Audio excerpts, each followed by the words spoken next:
Okay, Forlorn and Brume Tower. The first invasion is up here at the top of the tower, triggers right before these stairs, and you should never see it in a no-hit run because there's no reason to ever go over there. You can drop down to this platform instead, or better yet, equip Flying Feline Boots, drop down to that cog for RTSR, and also skip the trigger. So don't go this way, don't trigger the invasion, and you'll have to worry about it. We'll trigger it anyway, just to show where it is. But yeah, don't come this way, and you won't have to worry about Forlorn. If you do get invaded, your best bet is to probably drop down and continue through the area as normal.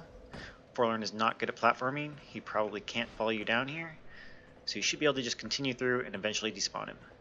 We don't have time for that though, so let's just get out of here. Shouldn't trigger the invasion in the first place anyway.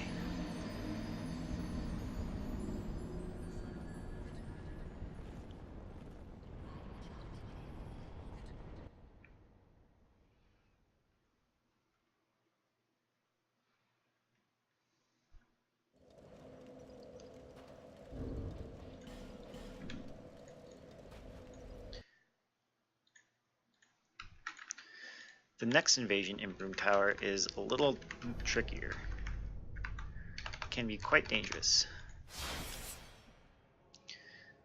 There are two ways to deal with it. We're going to show the simpler one first. So this invasion occurs on the walkway leading to the elevator that goes down to Fume Knight.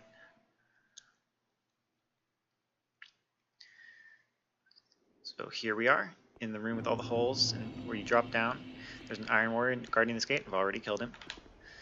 The invasion trigger is just through this gate, so the very first step through will trigger it, and our strategy is to watch for it carefully. So we're going to run through. We're not going to trigger the enemy yet. We notice we get invaded, so we're going to pause here. We're going to wait for Forlorn to spawn in. Right about now should do. Trigger him, kill the enemy quickly, and now we'll dodge past Forlorn.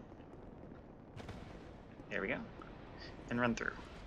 It's important to wait there because we do not want to have to dodge Forlorn and these arrows at the same time.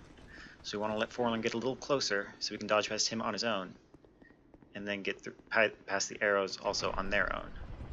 And that makes it much easier to deal with. Of course, if you wait too long, then you have to deal with Forlorn and the possessed armor at the same time, which is also very bad. So you want to wait just a little bit, but not too long. Once you reach the elevator, you're safe. Forlorn can't follow you down here.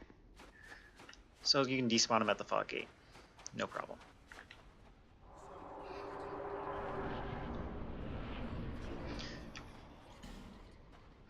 I should mention you can't wait for Forlorn, or you can't go too quickly because the possessed armor will revive. He doesn't stay dead. He'll get up and start shooting at you. So once you trigger that first possessed armor, you have to move. No time to waste. And that's why you have to time it just right,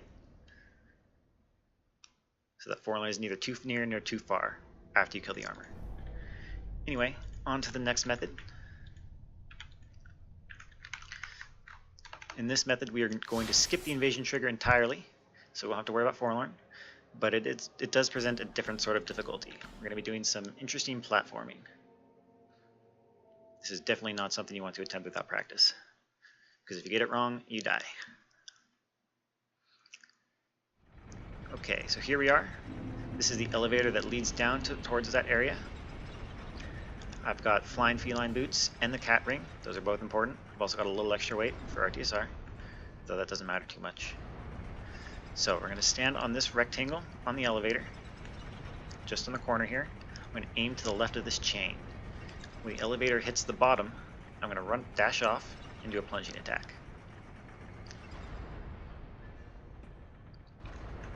And there we go. Land on this statue. Now, from here, there are two ways we can go. We can try and fall down on top of that enemy and do a plunging attack and then try and kill him pretty quickly.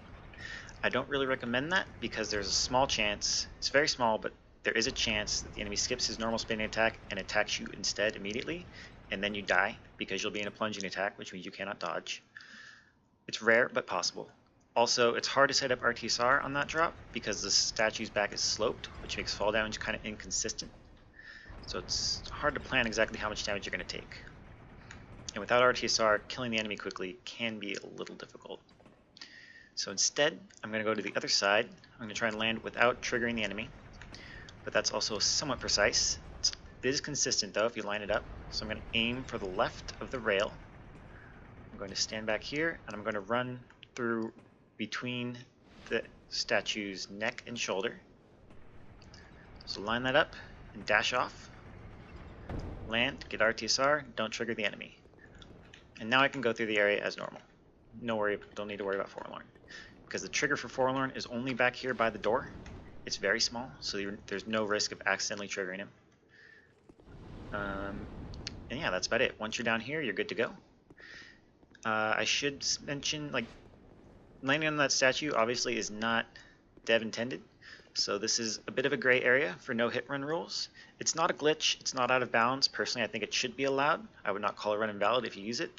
But at the same time, I would not want to use it myself, just to avoid any controversy. So take your pick. Both methods will work.